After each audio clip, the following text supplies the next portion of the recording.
for the neighborhood, but it's all right for a huge contractor to come and build affordable housing. That's all I'm saying, sir. And we have been talking with Representative Gwen Moore, a Democrat from Wisconsin and a member of the Budget Committee. And we will hear more now from the House of Representatives as they debate this budget bill. The House will be in order. Prayer will be offered by our chaplain, Father Conway. Let us pray. Loving and gracious God, we give you thanks for giving us another day. Help us this day to draw closer to you, so that with your Spirit and aware of your presence among us, we may all face the tasks of this day. Bless the members of the People's House.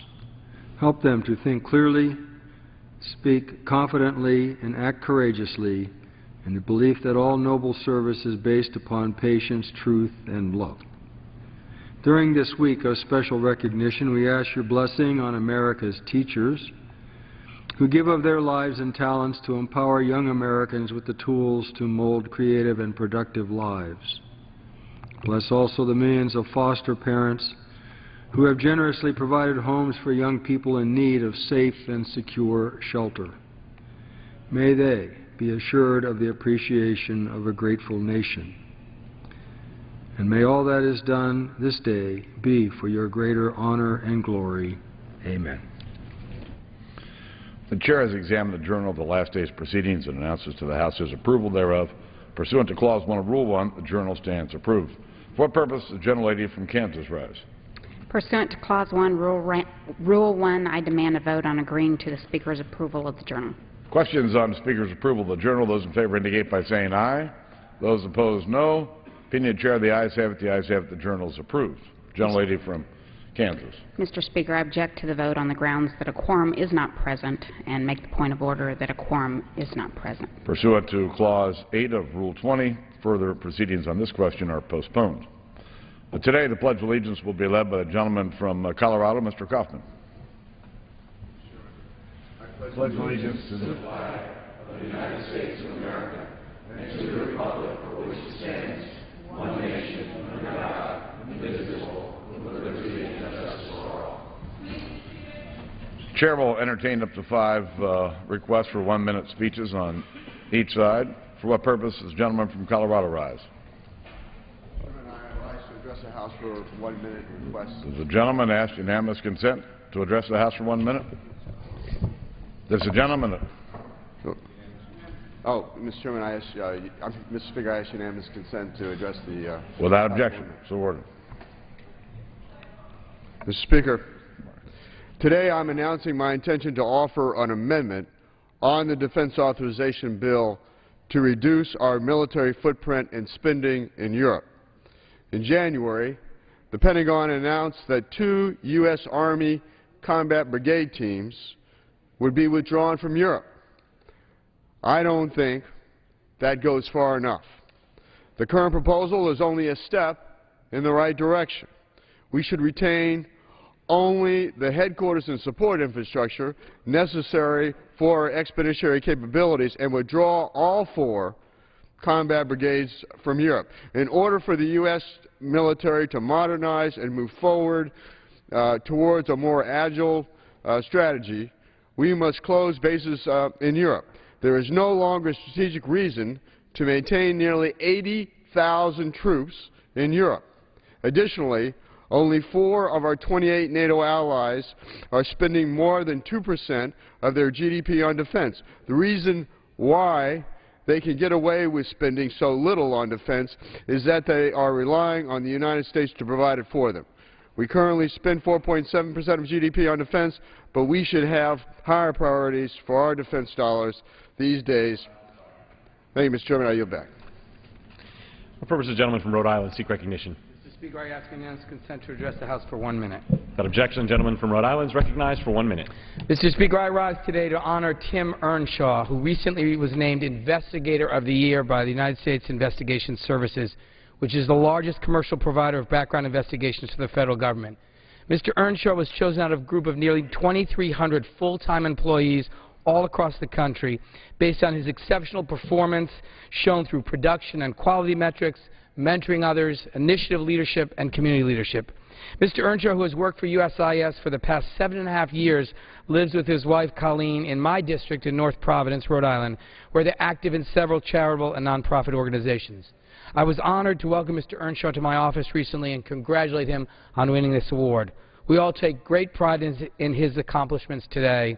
His professionalism and work ethic are a great example of the extraordinary men and women of Rhode Island's 1st Congressional District. I yield back. The gentleman yields back. For what purpose does the gentleman from Arkansas seek recognition? Mr. Speaker, I seek unanimous consent to address the House for 1 minute. Without objection, the gentleman from Arkansas is recognized for 1 minute. Mr. Speaker, I rise today to remember the service of Joe Landers, Chief of Police of Lowell, Arkansas, who died Friday morning, May 4th, as a result of injuries suffered in a hit-and-run drunk driver accident while on vacation in Florida, April 27th. Chief Landers was a dedicated public servant, everything you could want in a leader. He loved his job, his community, those under his command, and the people he served. It was evident in the way he carried out his duties. He began his law enforcement career with the Benton County Sheriff's Office before joining the Lowell Police Department in 1995. In 1997, he was promoted to chief, and in the last 15 years led his organization during a period of unprecedented growth. He was responsible for the development of the Lowell Motorcycle Patrol, Dispatch Center, K-9 Unit, and the Special Response Team. In 2005, Chief Landers performed international duty as a law enforcement advisor in Iraq. Mr. Speaker, our state and nation has lost a valued member of the law enforcement community. Tomorrow will be a sad day when we say our final goodbyes. I speak for Arkansas's 3rd District in expressing our deepest sympathy to his family, the city of Lowell, and the great state of Arkansas, and I yield back. The gentleman yields back. For what purpose does the gentleman from California seek recognition? Speaker, I ask unanimous consent to address the House for 1 minute. Advise and extend my remarks. Without objection, the gentleman from California is recognized for 1 minute. Mr. Speaker, we honor American teachers nationwide this week who day in and day out work to make a future brighter for America.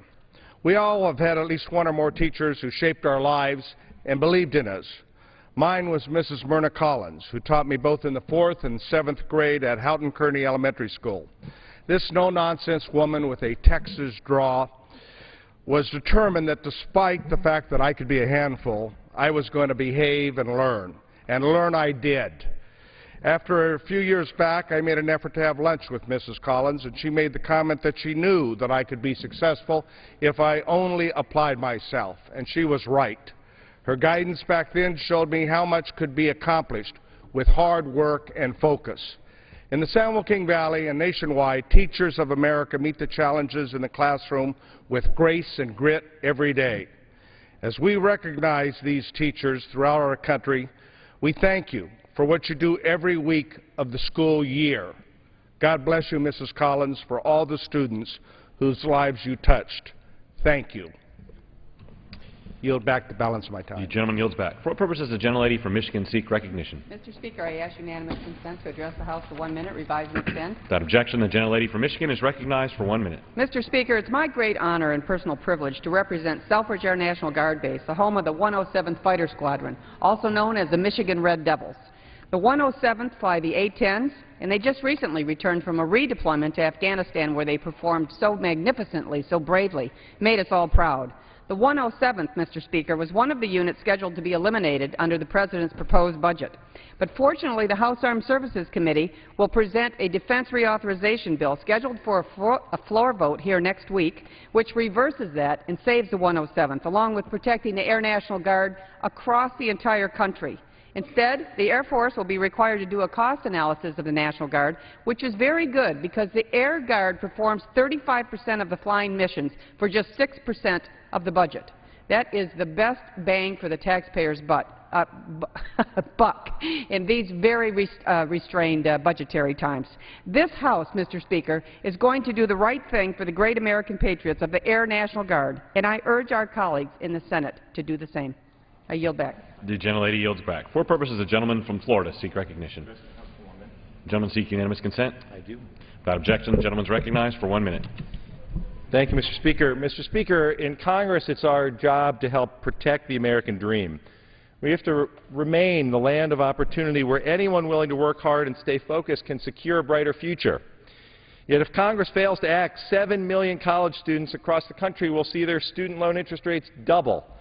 to 6.8%. I met some of these students last week at Palm Beach State College.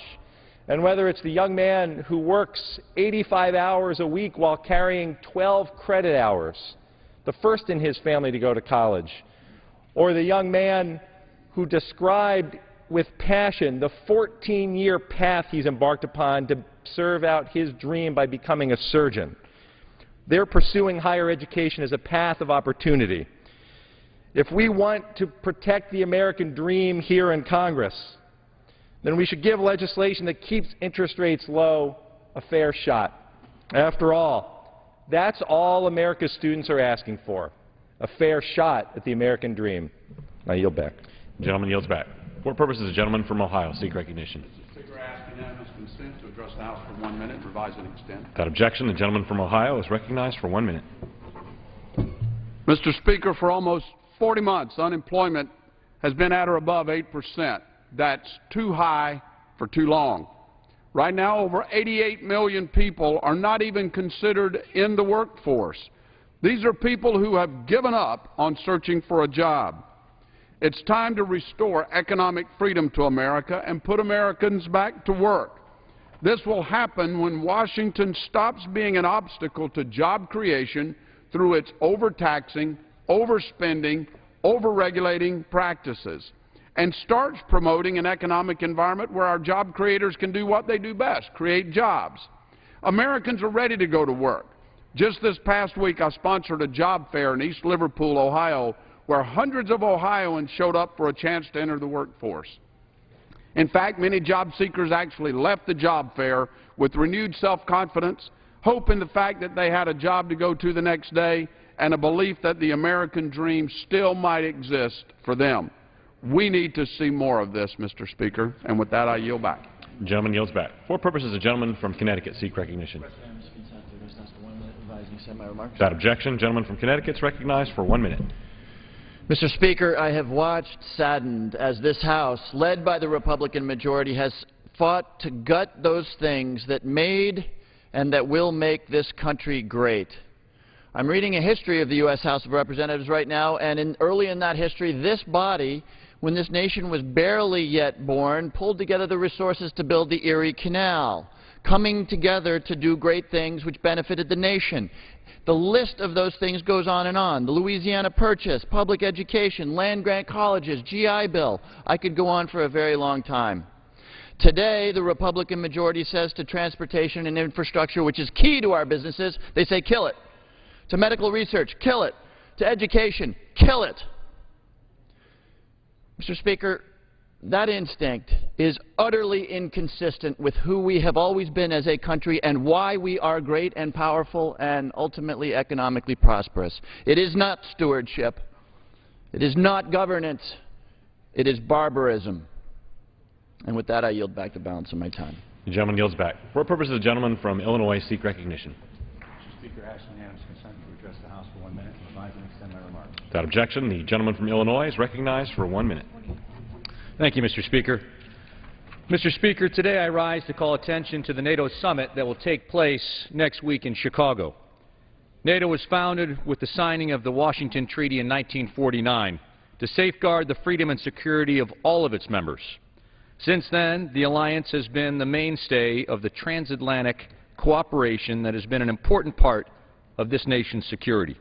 All 27 of our NATO allies, along with 22 non-NATO partners, have served shoulder to shoulder with our brave men and women in Afghanistan, working to ensure that that country never again becomes a safe haven for terrorists. In Chicago, we will continue important discussions on the transition of security responsibility from ISAF to the Afghans. Particularly in today's global economic environment, Mr. Speaker, it is essential that we recognize the value of NATO as a proven force multiplier. The alliance is working to ensure that NATO is well prepared for future challenges. As we welcome our friends to Chicago on May 20th and 21st, we affirm the vitality of this transatlantic bond and of our continued commitment to our common defense. Thank you, Mr. Speaker, and with that I yield back. The gentleman from Illinois yields back.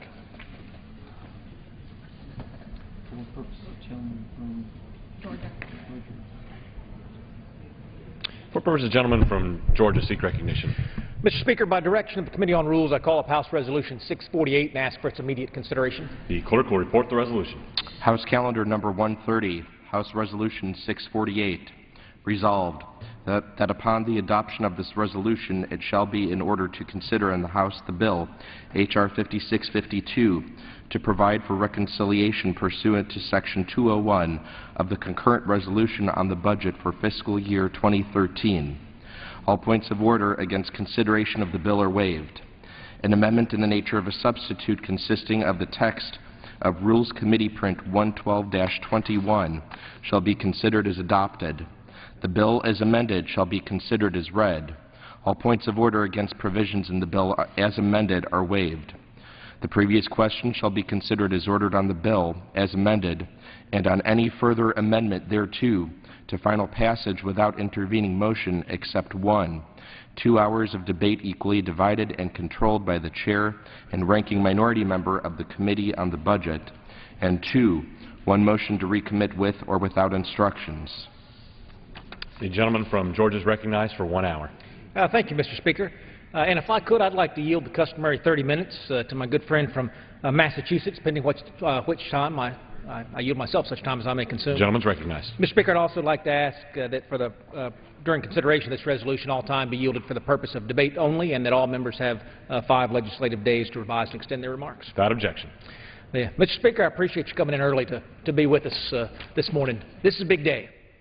This is the reconciliation bill. I serve on both the Rules Committee and the Budget Committee, Mr. Speaker, and as you know, we've had some tremendous successes in the appropriations process. You know, this week we've been working through the Commerce Justice Science bill. It's a bill that's reduced spending to those levels that we had in 2008, doing those things that the voters sent us here to do. And we're going to vote on that bill today in final passage. But that appropriations process that we have control over here in the House, that process where we've reduced spending from 2010 levels down to 2011 levels, down to 2012 levels, and going to go down again for 2013 levels to be responsible stewards of the taxpayers' dollars, those are only 1/3 of the taxpayer dollars. 2/3 of the taxpayer dollars that are spent in this town, and by spent I really mean borrowed and then spent, come on what they call mandatory spending programs. And, Mr. Speaker, as you know, mandatory spending programs are dollars that go out the door whether Congress acts or not. Appropriations bills require Congress act affirmatively, but mandatory spending goes right out the door without any oversight from this body until you get to reconciliation. Reconciliation is that process that Democrats put in place wisely years and years ago to allow the House and the Senate to come together and begin to reduce, restrain, do oversight on those mandatory spending dollars. This is a rule that brings that bill to the floor. Now, that bill is going to be coming under a closed rule, Mr. Speaker. I mean, we're talking about a bill that has been put together by almost every committee of jurisdiction here in this House, and then assembled by the Budget Committee, brought here to the floor. It's been the subject of countless hearings already. We looked at whether or not we'd be able to bring a substitute, a Democratic substitute, to the floor. None was submitted that complied with the rules of the House, and so we have one bill on the floor today, an up or down vote, on whether or not we're willing to engage in the first serious reconciliation process on this floor, I would argue, since 1997. Some folks might say 2003. I'd say 1997. And why, Mr. Speaker? I tell you it's the right thing to do anyway. It's the right thing to do anyway as responsible stewards of taxpayer dollars. But in this case, these aren't reductions for the sake of reductions. These are reductions for the sake of complying with what I would argue was a very good deficit reduction agreement between the President and the Senate and the White House last August.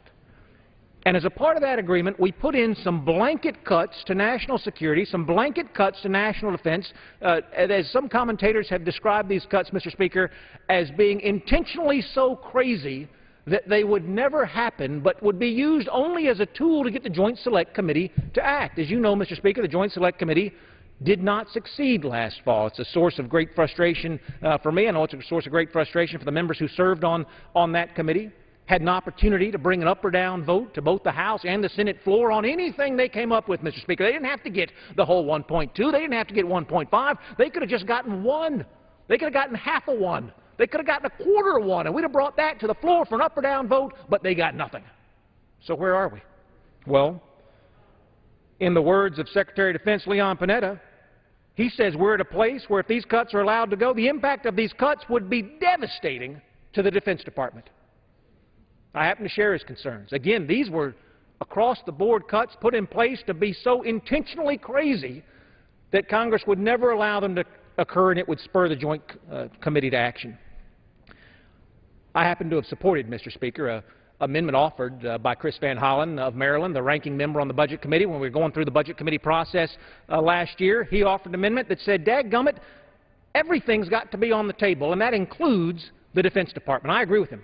The Defense Department does need to be on the table. In fact, the Defense Department is undergoing $300 billion worth of reductions today. This bill does nothing to change that. $300 billion being reduced from the Defense Department, as well it should. It's not easy, but it should happen, and it is happening.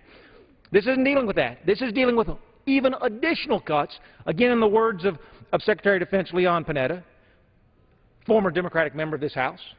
Impact of these cuts would be devastating for the Department. So we have an opportunity, Mr. Speaker, to do what I would argue you and I came here to do. Not just you and I, but my colleagues on the other side of the aisle. Do those things not just that happen year after year after year, those things that have 12 months of efficacy and then go away, but things that can be set in permanent law to change the direction of spending and borrowing in this country. And candidly, Mr. Speaker, it's more about the borrowing than it is about the spending. There are priorities in this country that we need to focus on. I would argue we've done a great job of focusing on those priorities. But when you're borrowing 40 cents out of every dollar from your children and your grandchildren, we have to redefine what responsibility is, because I will tell you that is irresponsible. And this bill then takes a step in two directions. One, turning back this second round of Defense Department cuts, not the first round, but the second round, the round that Leon Panetta describes as devastating to the Defense Department, and then setting us on a path to bend that cost curve going forward by tackling mandatory spending programs for the first time in almost a decade. And with that, Mr. Speaker, I urge my colleagues to strongly support this rule, and I reserve the balance of my time. Gentleman reserves. The gentleman from Massachusetts is recognized. Thank you, Mr. Speaker. And I want to thank the gentleman from Georgia, my friend, Mr. Woodall, for yielding me the customary 30 minutes. And I ask unanimous consent to revise and extend my remarks, and I yield myself such time as I may consume. Mr. Speaker, recognized. Mr. Speaker, I rise in very strong opposition to this rule. It is totally closed, and it denies Democrats, led by Mr. Van Hollen, a substitute. We're not asking for dozens of amendments or something that hasn't been done in the past with regards to reconciliation bills. All we are asking for is one vote on our substitute, one vote on what we believe is a better alternative to the Republican bill. Last night in the Rules Committee, every single Republican, every single one of them, voted to deny Democrats that opportunity. Mr. Speaker, as one who does not believe in arbitrary and thoughtless across-the-board cuts as a way to balance our budget, I want to support Mr. Van Hollen's substitute in order to avoid the implementation of the Budget Control Act sequester. In my opinion, to allow this sequester to go into full effect would be bad for the country. We are here in this awful mess because the so-called super committee failed to reach agreement last fall on a comprehensive and balanced deficit reduction plan, due in very large part to the absolute refusal of Republicans to put revenues on the table. Bowles-Simpson, Rivlin-Domenici, and the Gang of Six all had deficit reduction proposals that sought to be balanced with both spending cuts and revenues. It sought to be fair. They realized that you cannot solve our long-term fiscal problems by slashing and burning the last century of social progress in America. But today, my Republican friends have brought to the floor a reconciliation bill that actually makes sequestration look good. What's going on here is very simple, very troubling, but very simple. They are protecting the massive Pentagon budget and demanding no accountability. and by exempting it from sequestration, and finding even deeper cuts in programs that benefit the people of this country. The bill before us would create a government where there is no conscience, where the wealthy and well-connected are protected and enriched, and where the middle class, the poor, and the vulnerable are essentially forgotten. I have never seen anything like this. It is outrageous. It takes my breath away. My friends won't cut billions in subsidies for big oil at a time when oil companies are making record profits and gouging Americans at the pump. They won't address the inequities of the tax code, which allows billionaire Warren Buffett to pay a lower tax rate than his secretary. The revenues from fixing these two unjust policies alone would result in billions and billions and billions of dollars in deficit reduction. But the Republicans have protected big oil and they've protected the billionaires. However, my Republican friends take a meat axe to SNAP, formerly known as food stamps. This is a program to help poor people afford food. My friends on the other side of the aisle should heed the words of President John F. Kennedy, and I quote, "If a free society will not help the many who are poor, they cannot save the few who are rich." Mr. Speaker, we are one country. We should care about one another, especially those who are most vulnerable. That's not a weakness or something we should be ashamed of. Rather, it's something that makes us strong and great. As my friends know, I've spent a lot of time and effort in Congress on the issues of hunger, food insecurity, and nutrition. Tens of millions of our fellow citizens don't have enough to eat. And every single one of us, Democrats and Republicans alike, should be ashamed. And that's why I am so outraged by the $36 billion in SNAP cuts. This notion that SNAP promotes a culture of dependency, that SNAP is a golden ticket to prosperity, is just wrong. Some on the Republican side have even claimed that SNAP enslaves Americans. Give me a break. In fact, even in 2010, when unemployment was close to 10% and jobs were scarce, the majority of SNAP households with a non-disabled working-age adult were working households. Working households. Working families are trying to earn more. No one wakes up in the morning dreaming to be on SNAP, but these are tough economic times. Some people have no choice. But we know that SNAP enrollment and spending on SNAP will go down as the economy improves, as families see their incomes rise and no longer need SNAP to feed their families. Don't take my word for it. This is directly from the Congressional Budget Office. Of course, last night in the Rules Committee, we heard the tired line that there's a lot of abuse in the SNAP program. We heard that there are countless numbers of people receiving benefits who do not deserve them. That, Mr. Speaker, is simply not true. It is common, and it's a common and unfortunate misconception that SNAP is rife with fraud, waste, and abuse. Many have decried SNAP as a handout that can be sold or traded for alcohol and other items that shouldn't be purchased with taxpayer funds. It cannot.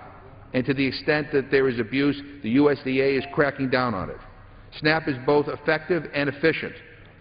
In fact, the error rate in SNAP is not only at an all-time low, it has among the lowest, if not the lowest, error rate of any federal program. If only we could find a program in the Pentagon that had such a low error rate.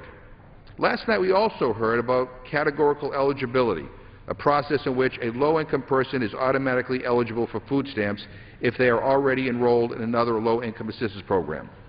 Categorical eligibility, and I think it's important to state this because there's such a misconception here, but categorical eligibility makes it easier for poor people, those who are already approved for other low-income assistance programs, to receive SNAP benefits. But it also makes it easier on the states that have to administer these programs. This saves time and money and paperwork because the people who are already eligible for similarly administered benefits do not have to reapply for SNAP, and states do not have to waste valuable worker hours processing paperwork for people who are already eligible based on their incomes. Categorical eligibility does not mean that people who don't qualify for SNAP get those benefits. To the contrary, people still have to qualify for the program to receive food. Any claim that this is a fraudulent practice or that it is rife with abuse is just another falsehood and smear against one of the most efficient federal programs. The demonization of SNAP and other food and nutrition programs by my Republican friends, it must come to an end. We have an obligation in this country to provide a circle of protection for the most vulnerable. Cutting $36 billion means that more than 22 million households will see a cut in their benefit. This means 22 million families will have less food tomorrow than they do today. In fact, 2 million people would be cut from the SNAP program altogether. Another 280,000 kids would lose access to free school meals. My friends on the other side of the aisle don't like to hear this, but sometimes the truth hurts. If this bill before us becomes law, it will take food out of the mouths of children in America, all in the name of protecting tax cuts for wealthy and increased Pentagon spending. The Republican reconciliation bill threatens Medicare, it threatens children's programs, it threatens educational programs, programs that support our infrastructure. In short, if this were to be adopted as law, it would threaten our economy as a whole.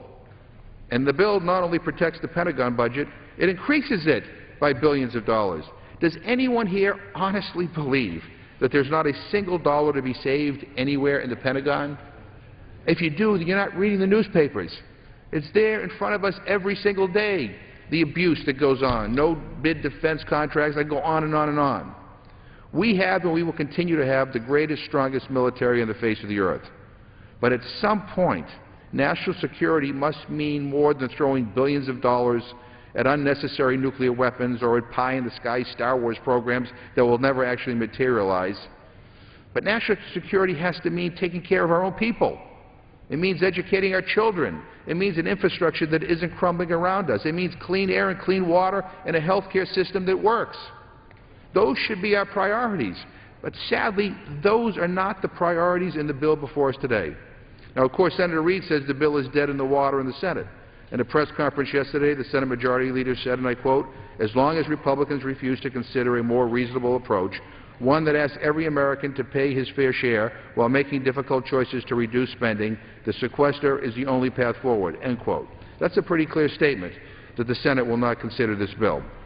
And you go, quite frankly, it's the right thing to do. A reasonable approach is what the American people want. Yes, they want us to get our fiscal house in order.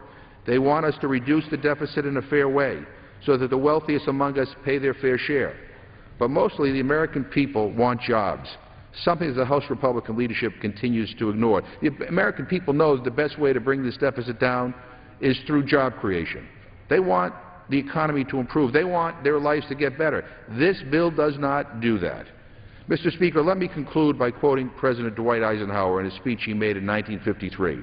I quote, "Every gun that is made, every warship launched, every rocket fired signifies in the final sense a theft from those who hunger and are not fed, those who are cold and are not clothed," end quote. I'm afraid, Mr. Speaker, that President Eisenhower wouldn't recognize today's Republican Party. We should reject this closed rule and the underlying bill, and I reserve the balance of my time. Gentleman from Massachusetts reserved. The gentleman from Georgia is recognized. Thank you, Mr. Speaker. I yield myself such time as I may consume to say to my good friend, as the Republican Budget Chairman said to him yesterday, I appreciate his passion on this issue.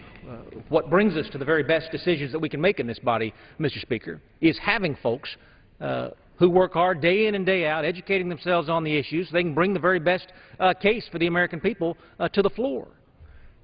And that's why I would ask my friend whether or not he believes it actually helps that debate to get involved in some of those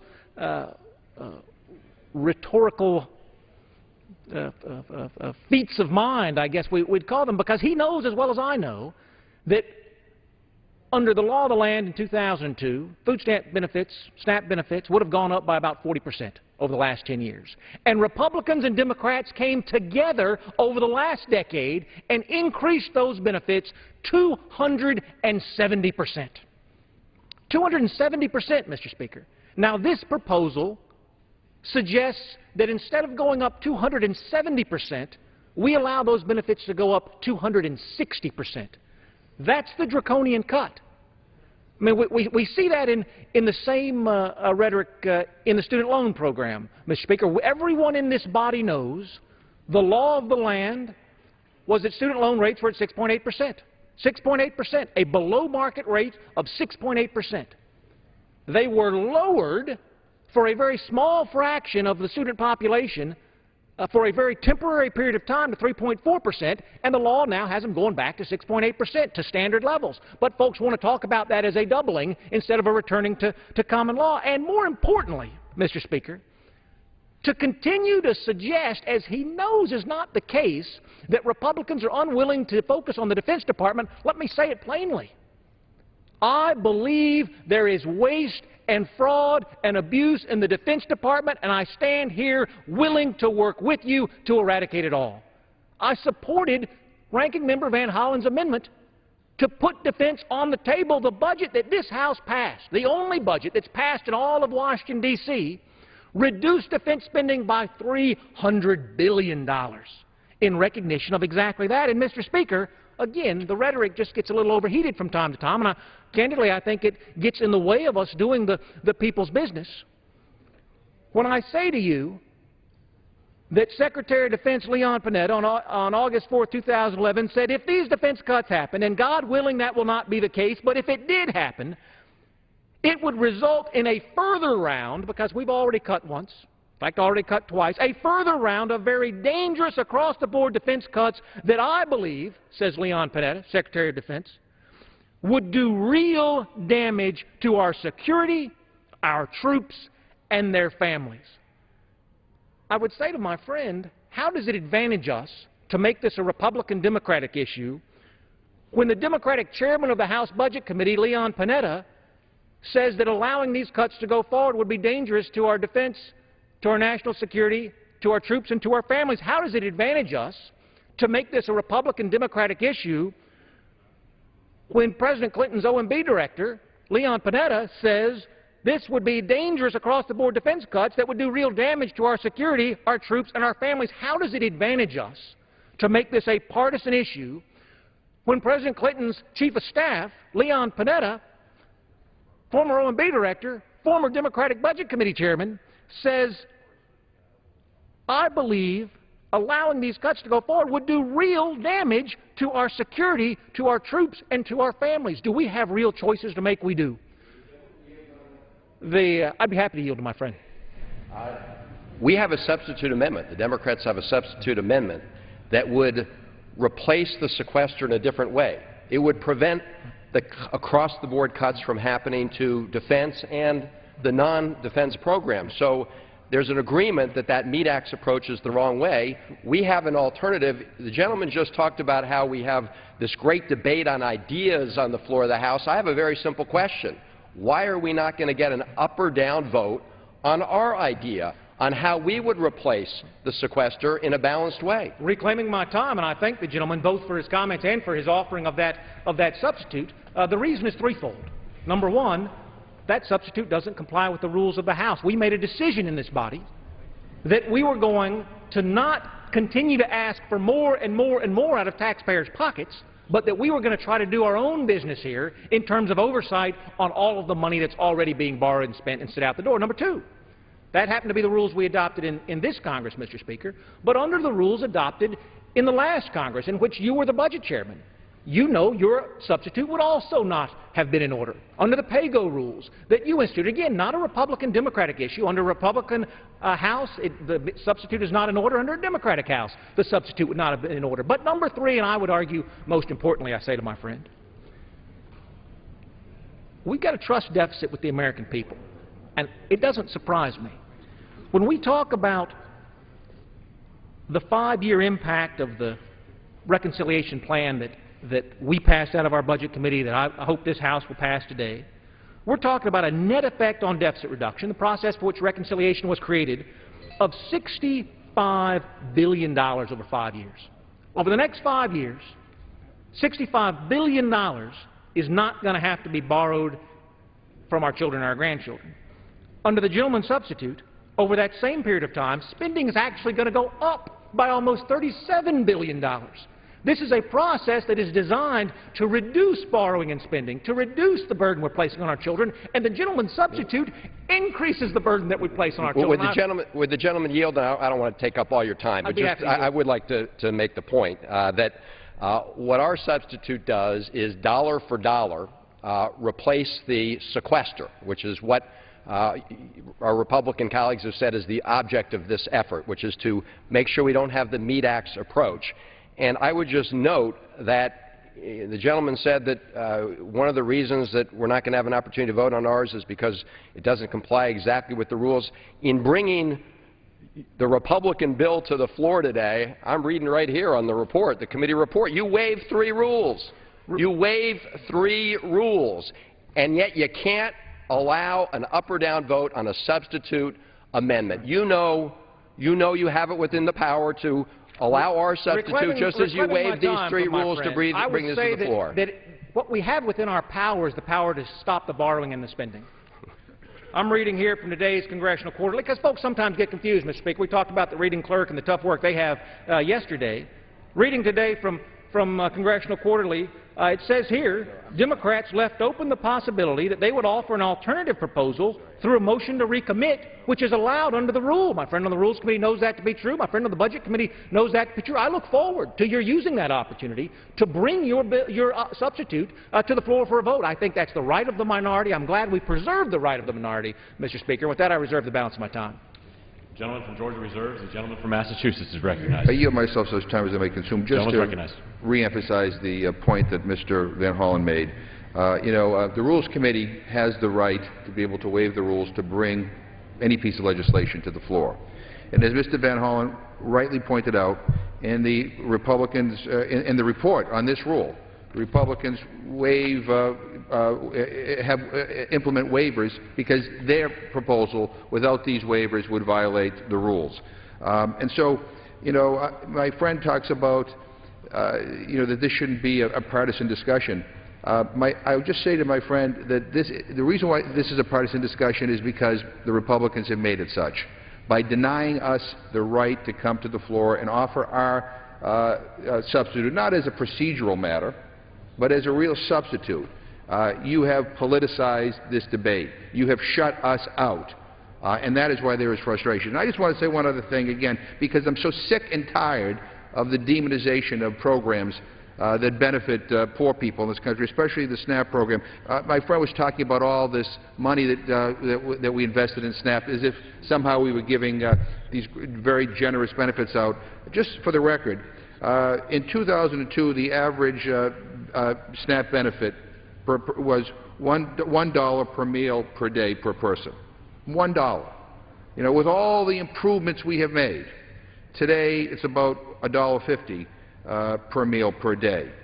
And it's going to go down next year because of cutbacks we've already made in this program, unfortunately, to offset other things over the past few years.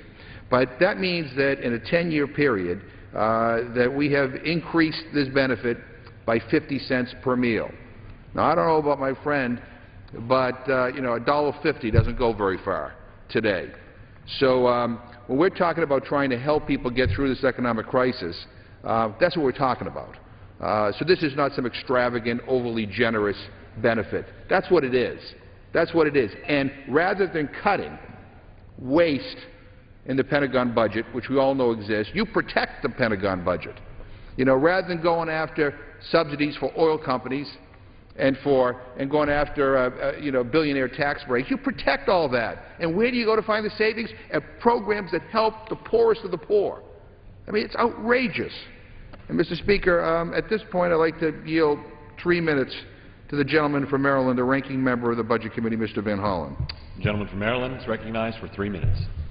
Thank you, Mr. Speaker, and I thank my colleague from Massachusetts and thank him for his leadership on efforts to ensure that those families who are struggling most in our country continue to have access to food and nutrition, and that children in our country continue to have access to health care. And that's what this debate is all about, because we do have an alternative.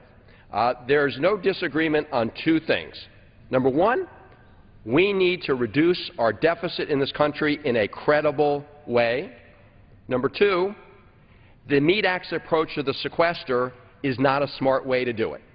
So how should we go about reducing our deficit? Well, we propose to do it in the same balanced way that every bipartisan commission that has looked at this issue has recommended.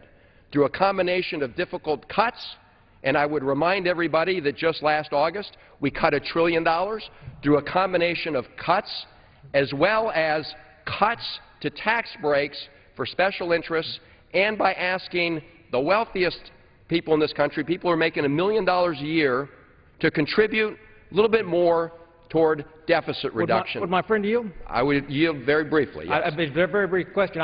My understanding of your substitute is that it raises $3 in taxes for every $1 in spending cuts. Could you tell me which bipartisan commissions have represented that, have also agreed that $3 to $1 is the right combination? Absolutely. I'm glad the gentleman asked the question. Simpson, Bowles, Rill, and Domenici, they proposed an approach which was about $3 in cuts to $1 in revenue, depending on the counting rules. We already enacted $1 trillion in cuts. 100% in cuts. You voted for that. I voted for that. 100% cuts. What this does is for the next 1 year, we do another $30 billion in cuts, a little over that actually, and then we get about $80 billion through closing loopholes. For example, we say that the big oil companies don't need taxpayer subsidies to encourage them to go drill. They've already testified, their chief executives, they don't need that. They're making plenty right now. We also say that millionaires should pay the same effective tax rate as the people who work for them.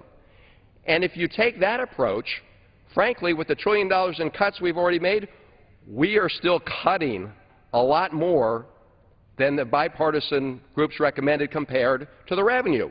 So our ratio of cuts to revenue is much higher because those bipartisan groups, they recommended that $1 trillion in cuts, and we adopted that on a bipartisan basis. What they are not doing, what you're not doing, is taking the other part of their recommendation, frankly, which is to say let's close some of these outrageous tax loopholes for the purpose of deficit reduction. And because 98% of our House Republican colleagues have signed this pledge saying that they won't take 1 penny of additional revenue. Yield additional 2 minutes to the gentleman. The gentleman's recognized for additional 2 minutes. You won't ask 1 penny more for people making over $1 million a year to help reduce our deficit. Not 1 penny. And the math is pretty simple after that. Because you ask nothing of them, your budget whacks everyone else. That's why your budget ends the Medicare guarantee. That's why you cut $800 billion out of Medicaid.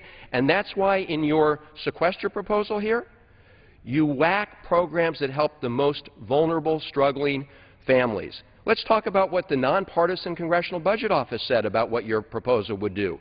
22 million households with children would see their food and nutrition support cut under the SNAP reductions. 300,000 kids will no longer get the school lunch program. 300,000 kids will lose their health coverage under the Children's Health Insurance Program. Those are the decisions you have to make because you don't want to ask the oil companies to give up their taxpayer subsidy. We say the American people would make a different choice. We have that different choice in the substitute amendment. That substitute amendment would prevent those cuts to the Defense Department. It would prevent cuts to NIH and biomedical research. But it would prevent those cuts without whacking seniors and children's health programs. It would do it in a balanced way. We say we don't need the direct payments to agricultural businesses. These are payments that go to ag businesses whether they're making money or not. The spigot's on. We cut those. You don't in your proposal that's before us today. Why not? Instead, you cut the food and nutrition programs. So we think the right approach is the balanced approach that every bipartisan group that's gotten together has recommended. And because 98% of our Republican colleagues have signed this pledge saying they're not going to ask the folks at the very top to put in 1 penny, 1 dime more, you're smacking everybody else. We don't think that's the right way to go. We agree we should reduce the deficit, and we eliminate the sequester, but just in a different way. Thank you, Mr. Speaker. The gentleman's time's expired. The gentleman from Massachusetts reserves. The gentleman from Georgia is recognized. Mr. Speaker, I yield myself 30 seconds to say we just disagree on what balance is. When our proposal for budget reduction is to reduce spending by $65 billion over 5 years, and your proposal for budget reduction is to spend an additional $35 billion over those same 5 years, we disagree on what balance is. We are moving in the wrong direction under your proposal, right direction under our proposal. I'm very proud of our proposal, proud to serve on the committee with my friend. And with that, Mr. Speaker, I would like to yield 3 minutes to the gentlelady from Michigan, Ms. Miller. Gentlelady from Michigan is recognized for 3 minutes. Thank the gentleman for yielding, and I rise to support the rule. And Mr. Speaker, I am very proud to represent Selfridge Air National Guard Base, which is home to the Michigan Red Devils. It's the 107th Fighter Squadron. The 107th, Mr. Speaker, flies A-10s, and they recently returned from a redeployment, actually, from Afghanistan, where they performed so bravely and made us all proud. The 107th was one of the Air Guard units scheduled to be eliminated under the President's budget proposal. But fortunately, the House Armed Services Committee will present a defense reauthorization bill here next week, which reverses that and saves the 107th, along with protecting the Air National Guard actually across the entire country. This House is going to do the right thing for the great American patriots of the Air National Guard by prioritizing spending within our budget, not by spending more money. And so I would certainly urge our colleagues in the Senate to join us. And, Mr. Speaker, we need to remember that the cuts that caused the Obama administration to target the Air Guard were before the sequester. If the sequester is allowed to go into effect, the impact on the community that I represent, for example, would be immense. And the defense corridor that we are building as a part of our economic revitalization would be stopped really dead in its track. Not only would the National Guard, again, be put at risk of massive new cuts, but military contracting across the board would be faced with additional cuts. In Macomb County alone, a county that I'm proud to represent as part of my congressional district, this would mean $200 million in additional cuts, Mr. Speaker, and obviously would cost countless jobs in the defense-related corridor. This House has taken steps to stop the devastation of our Air National Guard, and now it's taking steps to stop the devastation of our defense base and needless loss of jobs with common-sense reforms. And so I would urge all of my colleagues to join me in supporting reconciliation today and the defense reauthorization bill that's coming to this floor next week. I yield back my time. The gentlelady yields back. The gentleman from Georgia reserves. The gentleman from Massachusetts is Mr. Speaker, at this time I'm proud to yield to the gentlewoman from Connecticut, Ms. DeLauro. 5 minutes I yield. The gentlelady from Connecticut is recognized for 5 minutes. Mr. Speaker, I rise in strong opposition to this bill, which chooses to slash programs that help struggling families get back on their feet without closing a single tax loophole or limiting a single special interest subsidy. Our budget should reflect our values, and as many in the faith community have argued, it should advance the moral responsibilities of the nation to provide for the common good. I note that the Catholic bishops just sent a letter concluding that, and I quote, "The proposed cuts to programs in the Republican budget reconciliation fail this basic moral test," end quote. I'm pleased that the bishops are speaking out, as they should. 40% of the total cuts here come from cutting assistance to low, moderate-income families, including food stamps, Medicaid, the Children's Health Insurance Program, social services for vulnerable children and elderly and disabled people. But instead of eliminating big agricultural subsidies where people don't have to plant a seed and they get paid, this budget would cause more than 200,000 children to lose their school lunch, would cut the food stamp program by $36 billion. That means 46 million Americans, one half of whom are children, would see their benefits cut, and 2 million Americans would lose them entirely. This at a time when 1 in 7 seniors faces the threat of hunger, and 1 in 5 children right here in America, a land of plenty, face a similar risk. They are going to bed hungry in the United States of America. We know the impact of hunger and malnutrition, lower performances at school, poor growth, an immune system less able to fend off illness. Instead of ending subsidies to big oil companies, this budget eliminates the Social Services Block Grant, which provides child care assistance to low-income working working mothers, addresses child abuse, provides a care for the elderly and disabled. About 23 million people, half of them children, will lose services. Instead of ending tax breaks that allow corporations to ship jobs overseas, this budget cuts Medicaid, slashes the Children's Health Insurance Program, forces 350,000 Americans to forego health care coverage provided by the health care reform. Instead of asking millionaires to pay the same tax rates as middle-class families, this budget makes children who are U.S. citizens but have immigrant parents ineligible for the child tax credit, harming 2 million families and 4.5 million children who are United States citizens. They end the Medicare guarantee for seniors in this nation. These cuts have a catastrophic effect on the most vulnerable in our nation, and for what? All to protect special interest subsidies, tax breaks for the richest members of our society. My friends, it's $150,000 for the average millionaire in a tax cut. That's what we're talking about in this piece of legislation. It is wrong. Budgets are about choices, about values, and this bill exposes exactly what this majority is all about. We need to pass legislation that strengthens, rebuilds the middle class of this country, creates jobs, invests in rebuilding our infrastructure, supports manufacturers, and restores fairness to our tax code. This reverse Robin Hood agenda of the House majority fails in every single regard, and I urge my colleagues to oppose it. Yield back. The gentlelady from Connecticut yields back. The gentleman from Massachusetts reserves. The gentleman from Georgia is recognized. Thank you, Mr. Speaker. You know, when I hear my colleagues talk, it sounds as if we have a choice about doing one thing or another thing. And I will say to my colleagues, when you're borrowing $1.4 trillion a year from your children, just a moment, I'd be happy to yield to my friend. When you're borrowing $1.4 trillion a year from your children, when you're mortgaging the future of this country, it's not a choice of either spending cuts or revenue changes. We got to have both. We've got to have both. And to describe it to the American people as if we can do one or the other and get ourselves out of this mess, we cannot.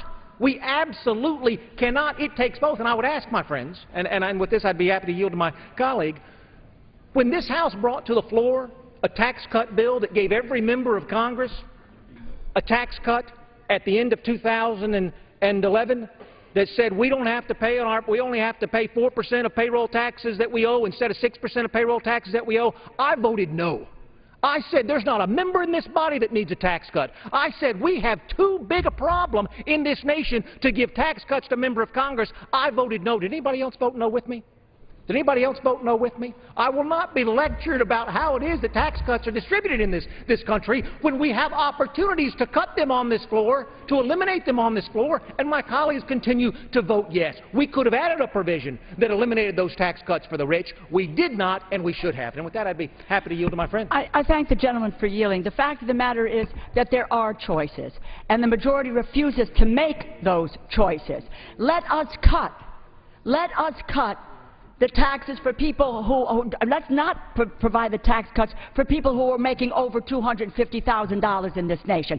Let us pull back from Afghanistan in an orderly way and save the money. Let us cut the subsidies. Let us cut the subsidies for those who are sending the jobs overseas. Let us cut the agricultural subsidies for people who don't plant anything.